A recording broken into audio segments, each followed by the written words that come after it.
Anong mensahe ang kailangang marinig ng mga Libra? Sa buong 2 weeks na to, pwedeng nangyayari na itong magiging reading. O mangyayari pa lang, kung hindi man para sa inyo, itong magiging reading. O di ba kapara? Sa someone na malapit sa inyo o sa someone na kakilala niyo mismo. Baka may lumabas na gender mamaya, gawin nyo na lang energy, masculine at feminine energy. Pwede rin naman na huwag nyo napansinin ng gender. Hindi ko masasabi kung anong magiging reading, kung positive ba o negative. Depende.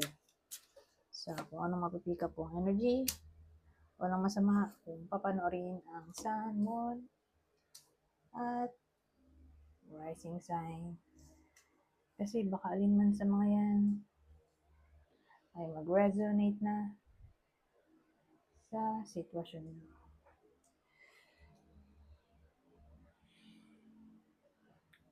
So, may bida tayo. I-describe ko yung tao. So, tingnan nyo kung makikilala nyo ba to. O hindi. Kunin nyo lang yung info na sa tingin nyo fit sa inyo. O sa kakilala nyo. Basta yung tao dito ay lalaki. Pwede rin babae kung extrovert siya.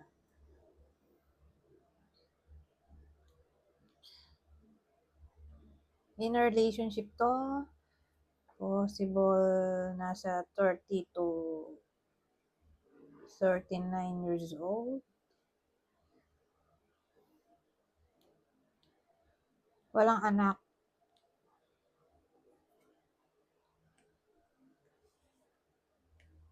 So again, may jowa, walang anak. 30 to 39 years old. May isa pa yun po yung description ko dito na inimbento ko. Panamutan ko.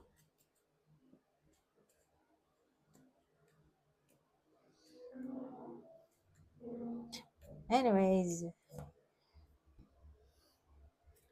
Ano meron dito? Oh, parehong 5 pala to. Anyari. 5 of Wands. At 5 of Wands. 5 of Swords.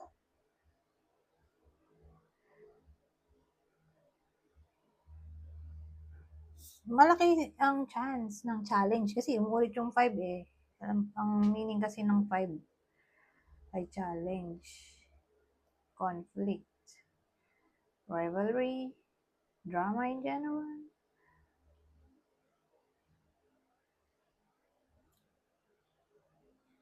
Pero dito sa case na to, malaki ang chance ng infidelity o love triangle, sad to say.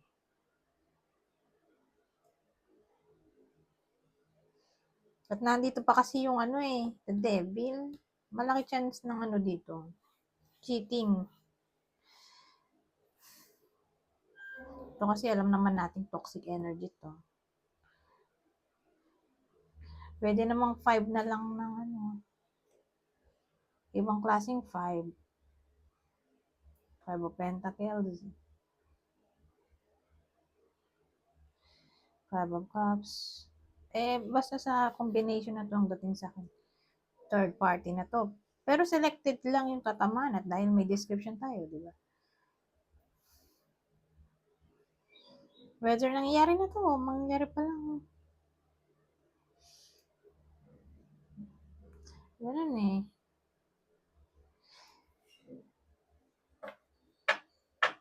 Present. Magiging present tong idea na to. O baka ma-reveal na. O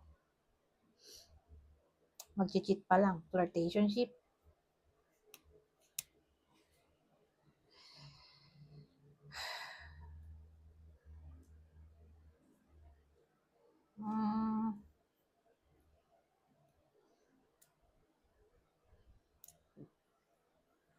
Punta na nga tayo dito sa clue. Ito yung clue natin. Mag-ingat. Okay?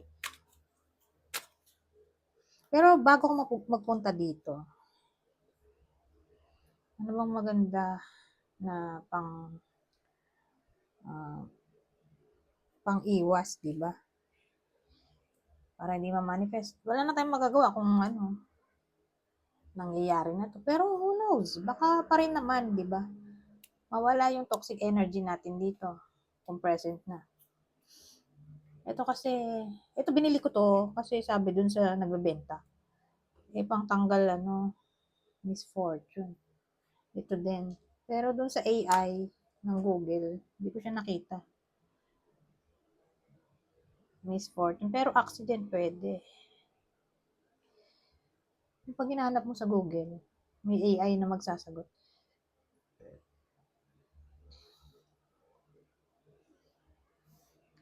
Ito doon sa Google, overall disaster naman. Garnet to.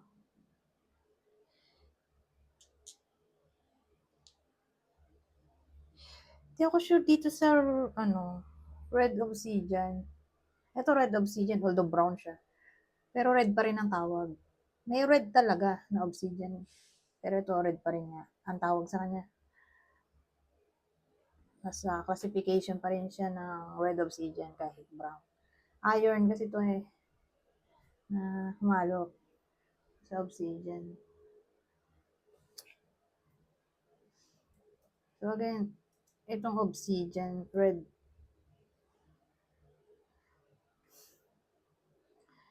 Um,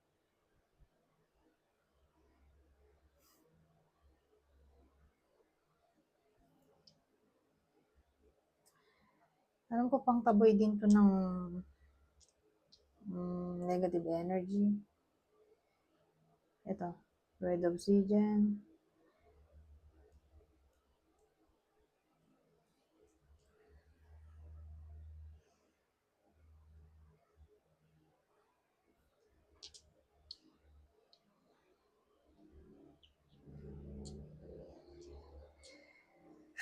So, paano na?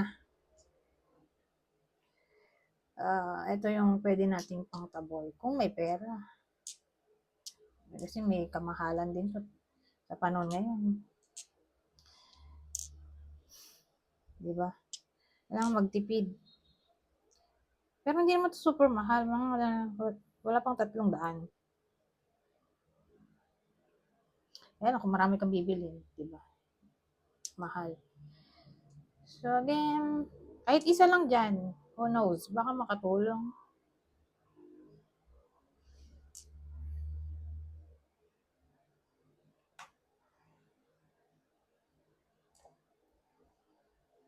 Saka pang release to ng bad karma. Anting-anting kasi yan. So, ito naman, selenite. Pang move on o pang heal ng heartaches.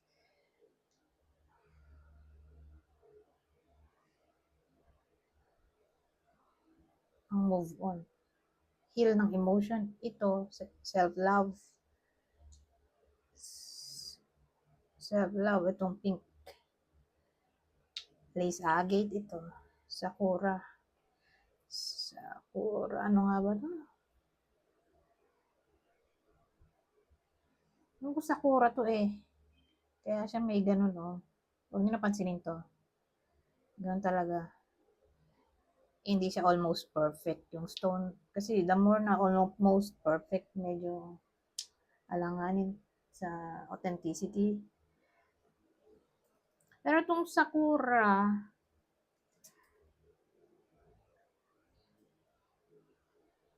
Sakura agate, mga ba? Nagbe-bring siya ng peace. Self-love din to. Ano ba self-love itong dalawa? Self-love. Ito naman pang-heal ng emotion. Selenite na peach. Pang-nurture ng emotion.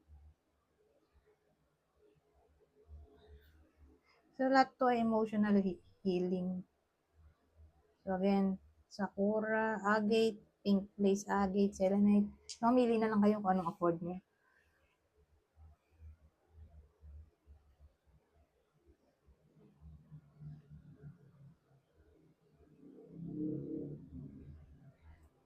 eto naman tong Sakura Agate, ang kinaganda nito, base dun sa AI ng Google, na sumasagot. Pag nilagay mo, Sakura Agate benefits, lalabas.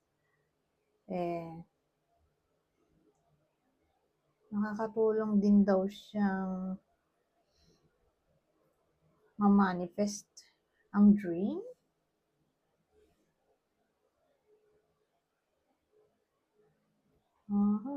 Dreams at hopes.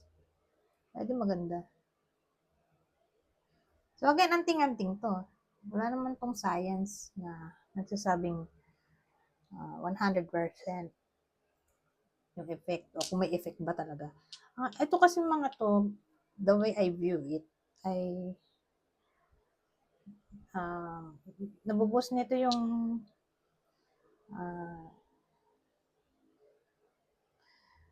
parang law of attraction.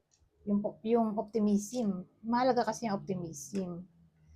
Dahil sa optimism, power ng mind natin, doon nangyayari yung mga imposible. Okay? Kaya kailangan positibo lang para positive din yung babalik. So, sa tulungan ng healthy mind o power of mind, yung mga bagay na nagiging posible, kakaroon ng milagro. But anyways, kung di afford, magganto na lang. Ay, wala dito yung palo santo. May palo santo ako kaya lang nasa labas yung room ko. Masyado kasing maamoy. Baka ka-allergy ako. So, kung ayaw nyo nito, pwede naman yung palo santo. Maganda yung palo santo. Kasi yung palo santo, nag-bring din siya ng optimism. Positive energy. Saka, at the same time, nag-cleanse siya ng bad energies. Yung white sage naman, yun talaga nakafocus siya sa bad energies, saka sa mga evil spirits. Kaya mas maganda yung palo santo. Saka maganda rin yung palo santo, pang cleanse ng energy na na-acquire ng mga stones din. So, ginagawa ko, kung kailan ko trip, di saka ko siya, pinapausukan ng palo santo. So, kung ayaw nyo nga ng bato, palo santo na lang. Kung di pa rin afford, magdasal na lang. Yung pa rin talaga ang best tool ay ang pagdarasal at pagiging positibo para hindi mangyari to. O kung nangyayari na nga, again, wag kalimutan ng power of mind. Dahil sa power of mind, minsan nagkakaroon ng milagro. Na-overcome ang mga challenges. Regardless kung kakabalikan pa o hindi. Pero kailangan talaga ng power of mind. Ma-overcome ang mga challenges at isumuko. At mabilis maka-move on.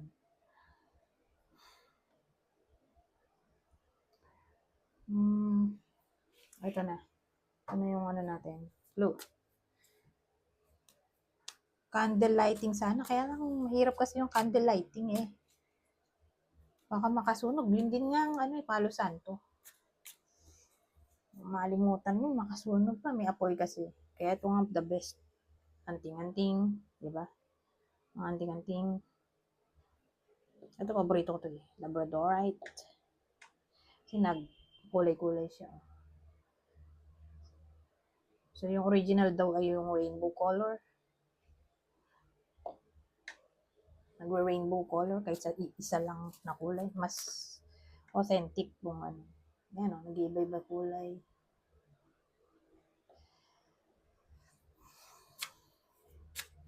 Ano maisip yun lang. Anting-anting, sage. Mahirap nga yung candle lighting, baka makasunog pa. Ito rin nga, ang Palo Santo, mahirap din. Ang makasunog, dasal na lang, di ba? Or, itong isa, huli, maglinis ng bahay para malinis din yung energy, bad energy, o magpagupit, di ba? Pwede rin. Hindi man siya 100% na makakatulong, pero who knows, baka somehow makatulong nga, di ba? Wala siyang guaranteed effect 100%, pero again, somehow, di ba? Baka makatulong. So, ito yung possible zodiac sign ng partner. Kaya ko na to. Doon muna tayo sa partner bago kakilala. Sagittarius, Capricorn, Taurus, kakilala. Idol. Gemini. Capricorn, Taurus, Virgo. Pisces.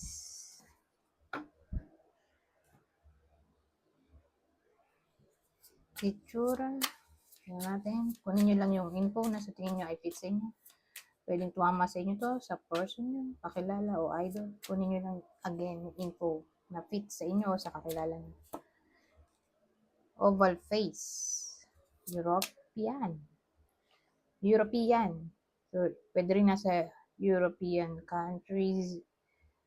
Yung isa, o both. O third party. Basta may someone na nasa Europe, bandang Europe, o may dugong Europe. Yan.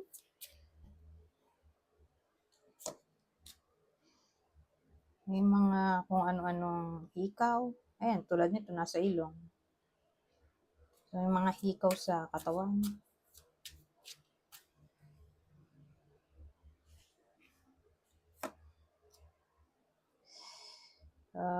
Wavy hair.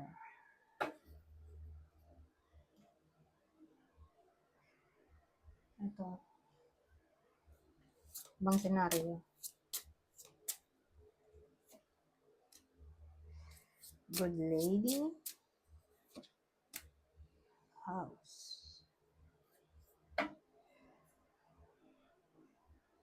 Ayusin ko lang to. Masikip.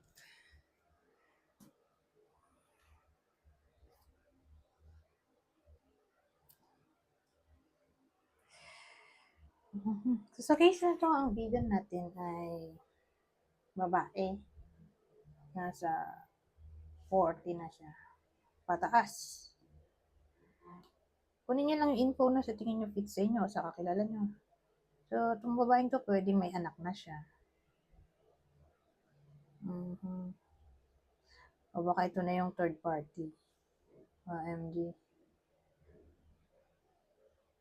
O hindi to tumama sa inyo, kundi sa kakilala niyong babae. Pwede rin.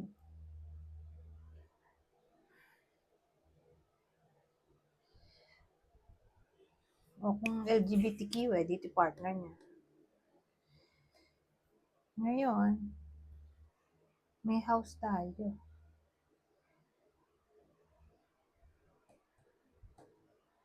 Ano meron dito?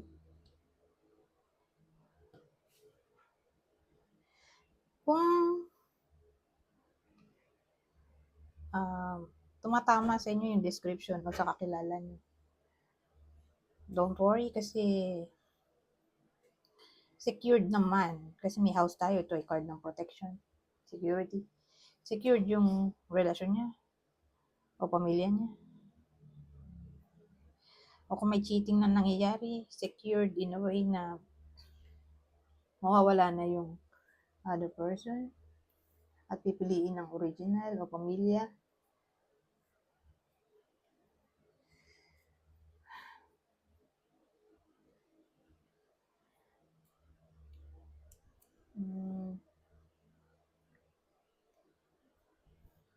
Na may isip.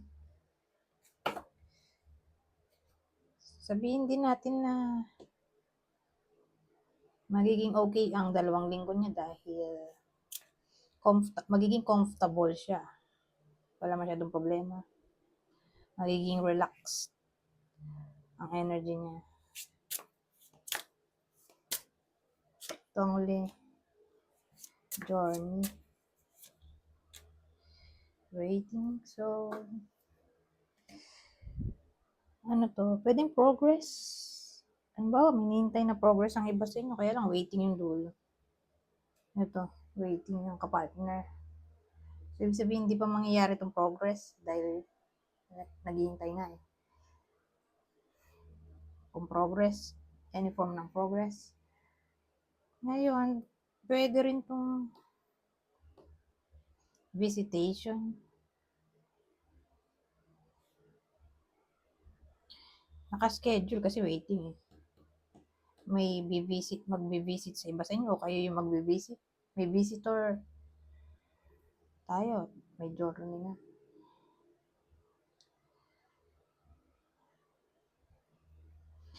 Ngayon, kung progress na sinasabi ko, di yan mangyayari ngayong 2 weeks. Any form ng progress na gusto mangyari kasi naghihintay. Pero, yung possibility ng manifestation ay within 3 months o 3 months after.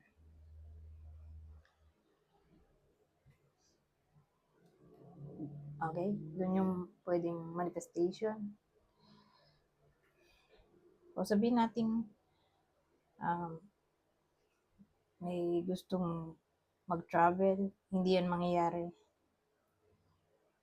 sa 2 weeks. Kasi paplanuhin pa lang dito. Either 3 weeks, within 3 weeks o 3 weeks, 3 weeks, within 3 months o 3 months after siya mamamanifest. So again, traveling.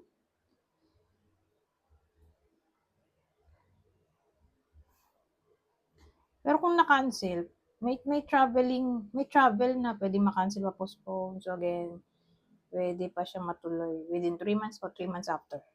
O pwedeng migration to. Immigration.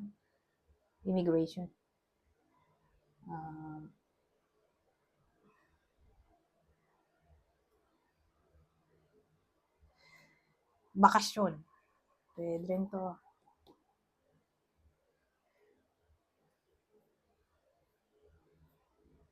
O baka ano to. Kung hindi literal na nag-journey, di soul searching siguro to. Pwede rin eh. Ang bawa, nagso-soul searching yung iba sa inyo at nalilito sa buhay. Yung clarity, ulitin ko, within 3 months o 3 months after. Yun siya darating. O halimbawa, may gusto kayong ma-manifest. So again, within 3 months siya mangyayari. Hindi siya 2 weeks, within 2 weeks, kundi within 3 months o 3 months after.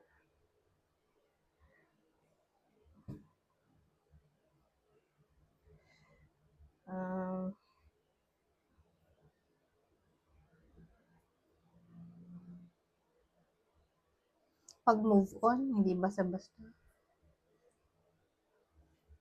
Ang galing naman, within 3 months lang o 3 months after. Who knows, baka yung iba, mabilis lang makamove on. Pero in general naman yun, sa mga kung ano-ano problema.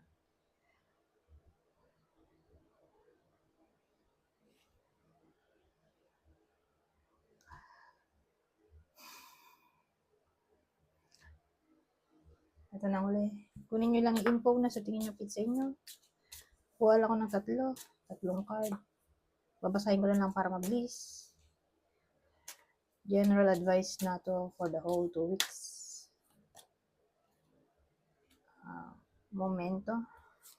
A gift from someone special. Love language affirmations. Loving words hold great power. Guided steps to great love. Follow the path of ascension. Anyways, hanggang dito na lang. Goodbye for now.